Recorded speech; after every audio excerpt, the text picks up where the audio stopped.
That was great. Thank you all.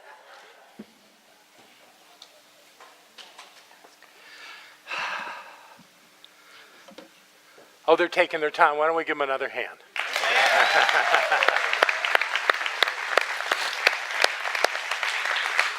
We are truly blessed with an amazing music program here. We have lots of great things going on here.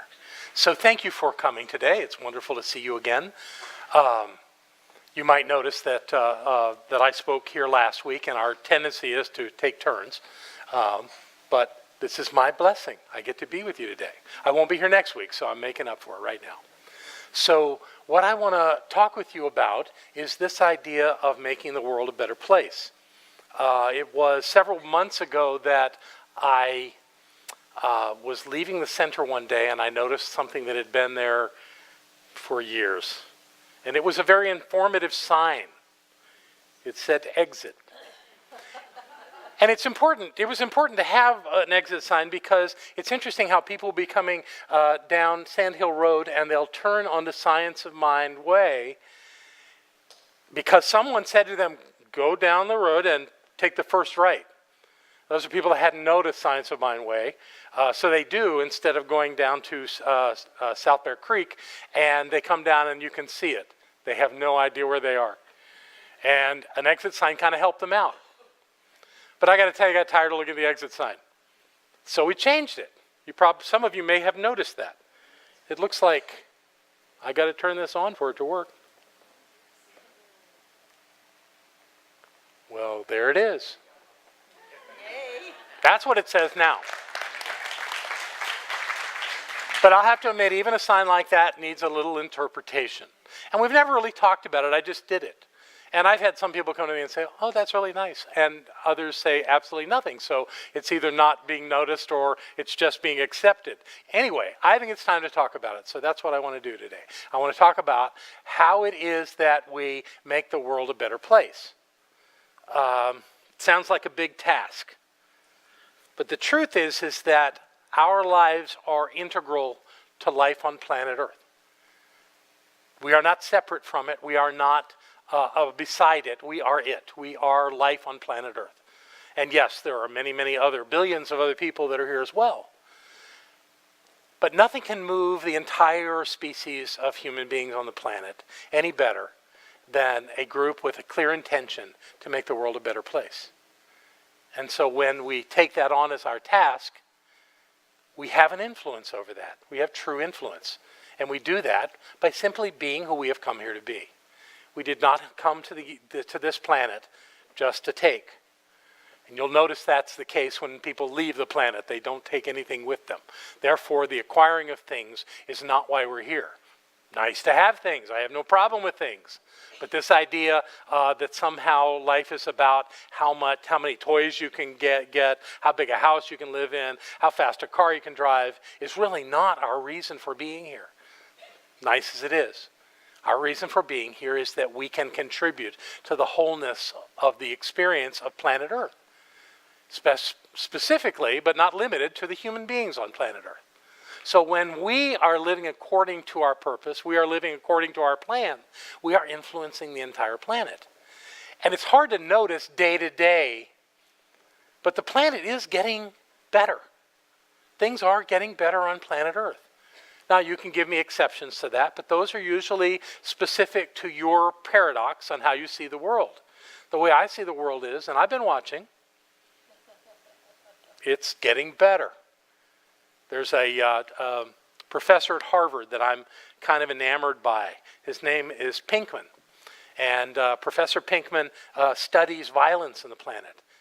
And he says that through recorded history, we are in the most peaceful time of our existence. Of course, we notice that the news doesn't follow that thinking, and that we get a lot of other information about things that aren't working. That's fine. Things have always been in a state of flux with the human experience. But all in all, we are more peaceful. We are way more highly communicative than we used to be. It's true that a lot of that comes in through our electronic devices, and we gather information. But truly, we're more informed than any generation in the history of humankind. So things are tending to get better. But we are not in a position to simply let that be so and not do anything about it. We are in the unique position of having a say on how the world is getting better. And we do that by how we live our lives. That's what's important. So I come to you today with some ideas on how we can make the world a better place, but I'm not going into environmental stuff or water quality or air quality or any of those kinds of things. It seems that those are working out as well. But what I want to talk about is how we live our lives, how we live our lives effectively. What are we bringing to the next generation? Those beautiful beings that we'll have up here on the stage in a little while. How are we preparing life on this planet with them? And the way we can do that is by living the best life we know how. And that directly, not indirectly, but directly impacts how the world is functioning. You know, there have been times, even in this community, I remember when there was something going on in the world, and we collectively went into prayer. And we claimed peace. And we claimed love, and we claimed happiness. And what came out of that was the outcome that we desired. I remember once it was about an attack that was about to happen with U.S. forces on a factory somewhere, I think in Africa. We just treated that everyone was at peace, that the peace was guiding us, our choices, our decisions, not just in the room, but in the world. And it was later that day that they announced they had abandoned that idea of making that particular bombing. And I thought, wow, we had a direct influence on that. Now you can argue that that's ridiculous, that the people in Washington or the people of the Pentagon made those decisions. But I absolutely believe that we influenced it. And I think that if we are clear about the power we wield, we'll see that we do have a direct influence on what happens on this planet. We really do. We may not always get who we wanted elected, but we always get the life that we are choosing, and that life makes a difference. So we're going to make the world a better place. How are we going to do that?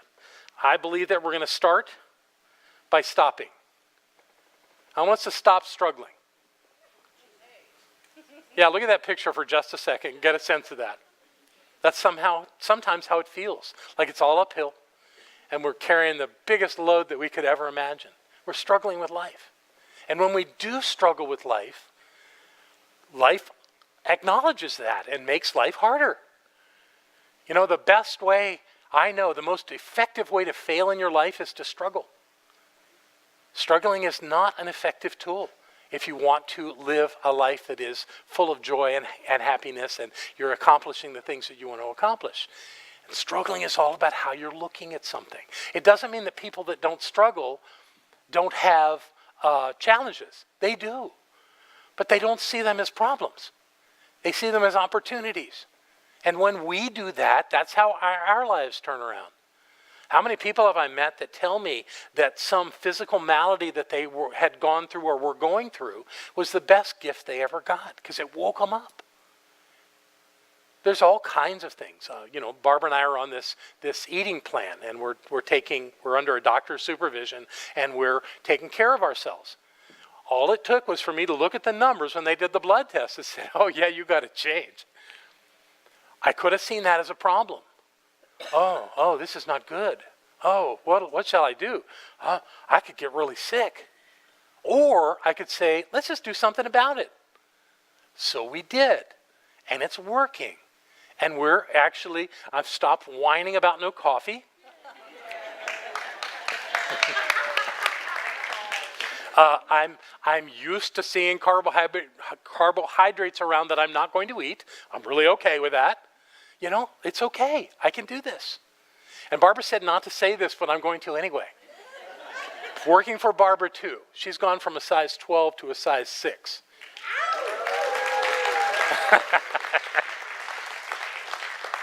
And I'd love to give all the credit to this organization that we have hired to monitor us and to take our blood and to tell us what supplements to take and what to eat. And that's all been very helpful, but it's really about us. It's really about me choosing to do it, about Barbara choosing to do it. I've had a lot of people come to me recently. And I think it's probably out of this because we've talked about this a good bit in our Monday night class on prosperity. We've talked about the idea of how we envision our bodies and what we're willing to do to have the body functioning that we would like. And so I've had some people come to me and say, I'm really wanting to change how I deal with food. And so we've had some wonderful conversations about that. And the idea that we really are in charge of it. And that if we set our intentions so clearly to do something like changing our diets or whatever it is that we're setting forth in our lives, we can do that. We really can do that. And it's not, we talked last week about willpower. It's not just willpower. Willpower is a finite ability to do something. It's about a deep knowing. It's about a commitment. It's about being open to the possibilities of our lives. And then change is much easier. So this idea of struggling needs to go away for that to happen. You can't struggle yourself to success. And Gary Zukav had some really good words around this. All struggle collapses when you withdraw your energy from it. It cannot continue without your intention to manipulate and control. That's willpower. When your intention is to observe your inner process, everything else changes. Struggling becomes uninteresting when you change your intention from winning to learning about yourself. And that's it. You see, when you're learning about yourself, you're learning, you're growing, you're changing. When you're focused on how can I live that life that I'm called to live, you get that result because it's your intention, it's your focus. When you're all about winning, and God knows I've been about winning in my life, but I've found that in times when I thought winning was so important, it wasn't. What was important was what was going on with me. And that made all the difference. And the struggling stopped. And the need for a specific outcome stopped. And I simply allowed myself to be who I've come here to be. And that has very little to do with the wins in my life. It has everything to do with what I bring to life. And that has made the difference for me. So this idea of stopping the struggling is a valid thing to work toward in our lives. It's the idea that life really can be a great accomplishment if we'll simply let it be so. If we'll not get bogged down in the things that we think don't work. If we'll focus on the things that are working and learn to do them even better. That's where we're going. That's when we get rid of our struggling.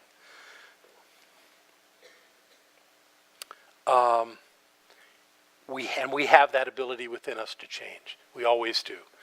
That's our block. Let the block go and watch it change. Okay, let's look at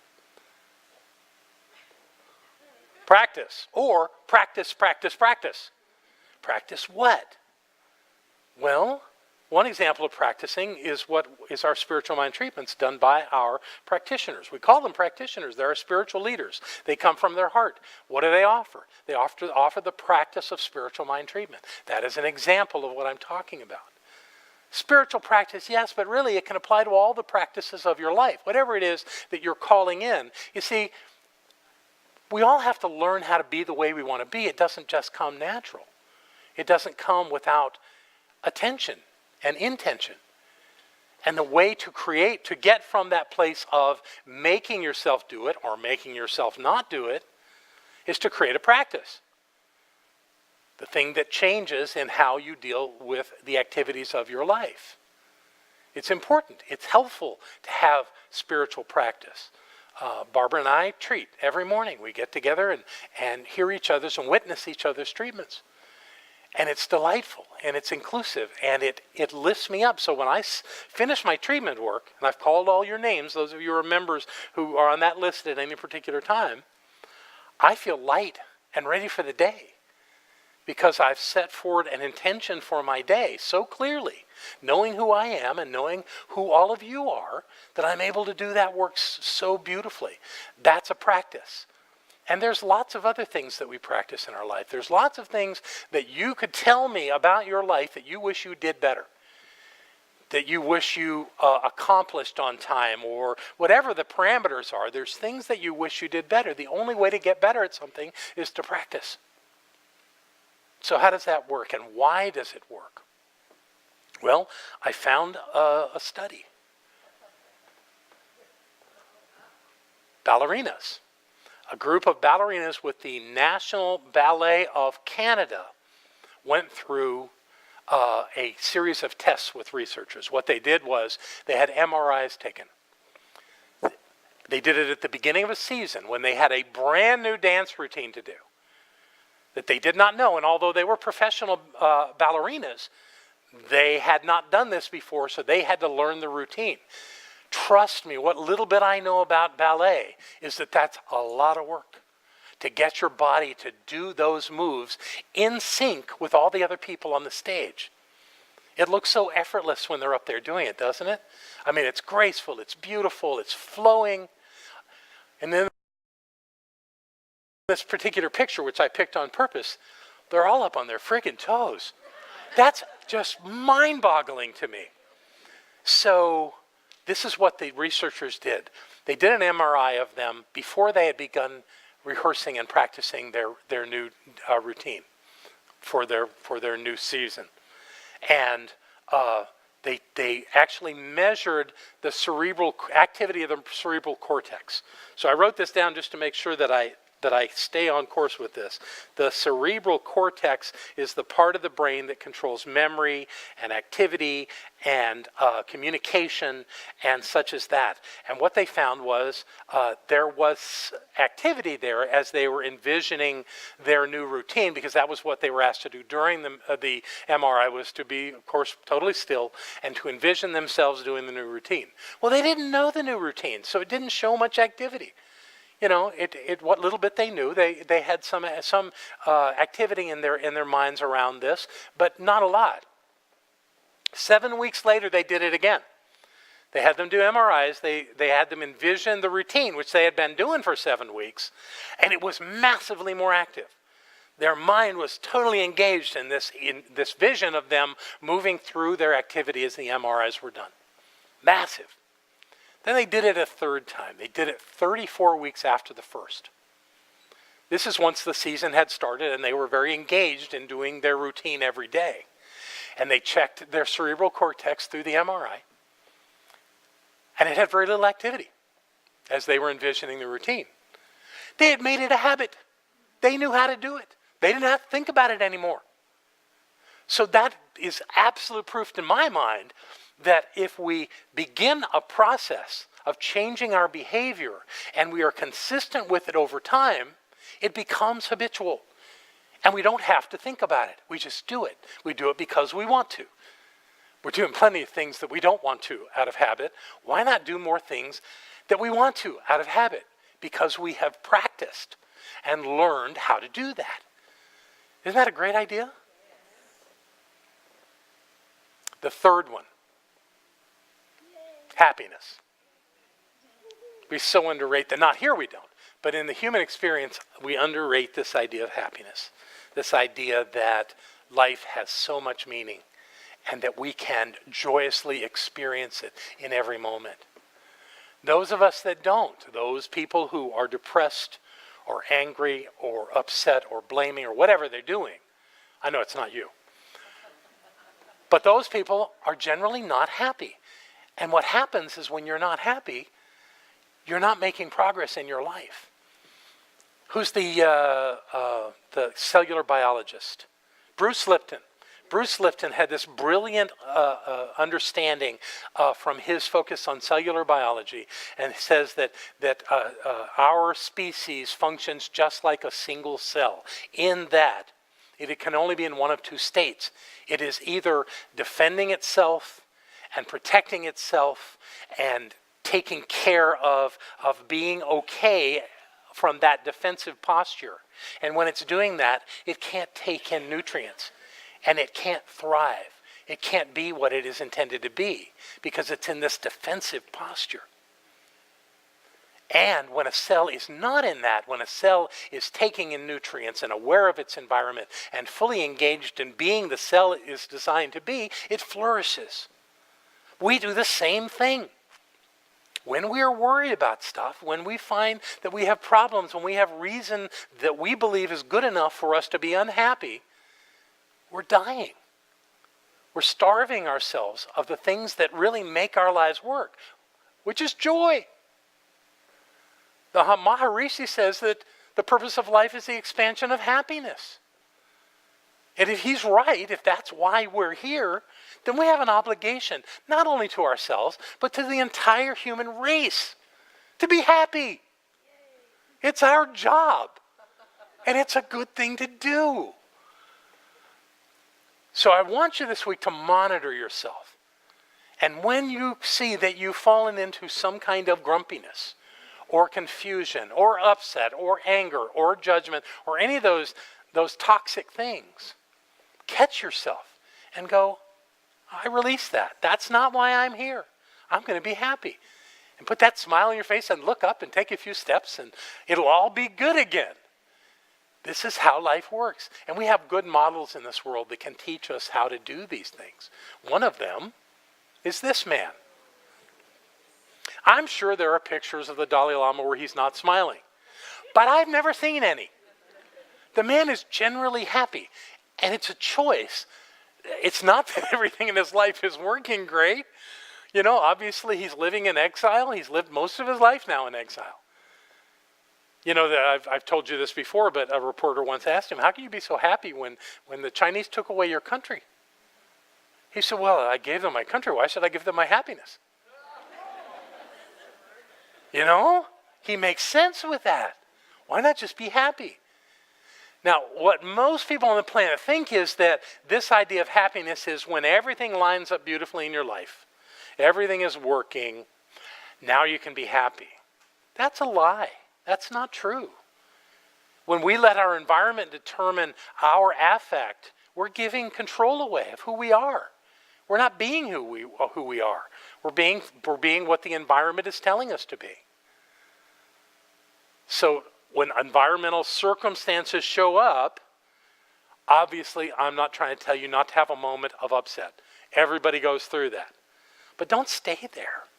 Don't work it. You know, something goes wrong, you work it. God knows I've been up. Boy, when I was in the office with CSL, there were nights I couldn't sleep because I'm working something that happened. I'm not happy about it. Why'd they do that? How'd they do that? Blah, blah, blah, blah, blah. What happens? I don't get my sleep. How much did that help the circumstance of what I was going through? It didn't at all. So what I do now is if something happens and I go, oh, wait a minute. I don't really care. It's okay. I'm good. I know who I am. Those folks can do whatever they want. La, la, la, la, la, la. So why not take that approach to life and not let what other people do get to us? Again, there for a moment, let it go. Let it go. Be happy. Happiness truly is the essence of life. So, it's pretty simple. It's pretty direct. We're going to stop struggling. How do you stop struggling? You remember who you are. Remember that you're the divine presence, alive on planet Earth, doing well, making a difference.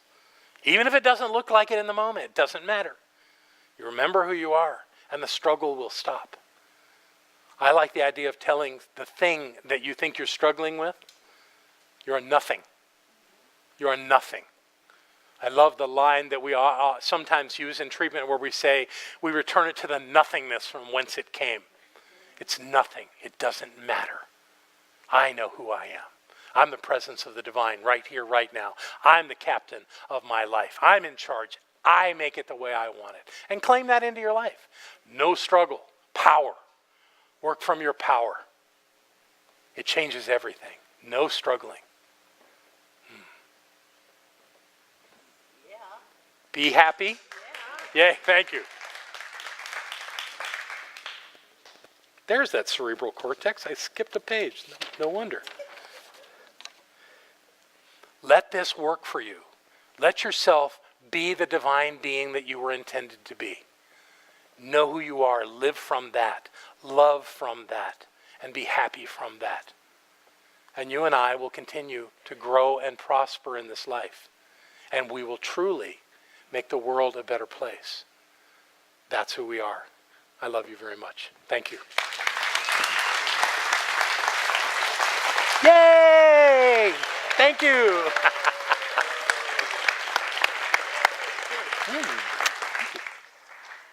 Thank you, thank you, thank you. And our welcomers have come forward. Who's here for the very first time? Who showed up at Center for Spiritual Living? Welcome, welcome, welcome, welcome. Oh my gosh, they're everywhere. Who else? I'm so glad you came to the center this morning. I believe that when you come to a place like this, and I just happen to think this is the best one, but I believe that when you come to a place like this, something happens to you energetically. You awaken, you quicken, you show up, and that you are never the same again. So welcome to a situation that has touched you, whether you know it or not, and changed the course of your entire life. I'm so glad that you're here. I'm so glad that you chose to be with us. These wonderful people have a gift for you, and they're going to give it to you out in the foyer. And if you would like to know more about what happens here, you can fill out this wonderful little card. And if you want to just have email only, check email only, and we'll send you e-news and just notifications of the very cool things that happen here. But I'm so glad you took time out of your day to be with us. Welcome, welcome, welcome. And now I'd like to invite our prosperity acceptors to come forward, take out what you're going to give. And to those of you watching online, you too can participate in this by clicking the donate button on your YouTube screen right now, and it'll take you to our PayPal account, and you can be supportive of this amazing ministry that touches, we were up 400 or 500 more people last month in July than June. So we're almost at 11,000 people a month with 50,000 minutes viewed on our YouTube channel.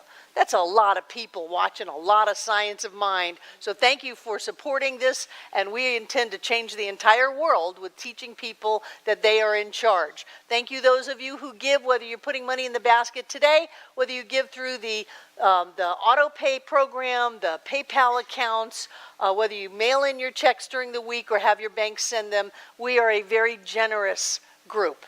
And I am very, very grateful for all that you do to support us. So I like to open my hand, put the checks or the gift or the deeds of trust or the precious metals or whatever it is we're giving, and cover it with my other hand and bring it to my heart. And to know that truly God is the source of all supply. That each of us is richly, richly blessed in this life. And that right here and right now, we accept all of these blessings. We live the good life. We live the God life that we were always meant to live. And I know that as we give, we receive. So as we turn these gifts loose, we set spiritual law in motion. And the only thing that life can do is multiply it and give it back to us, which we accept joyfully. And that cycle continues to go round and round and round. Each of us has committed to live this prosperous and abundant life.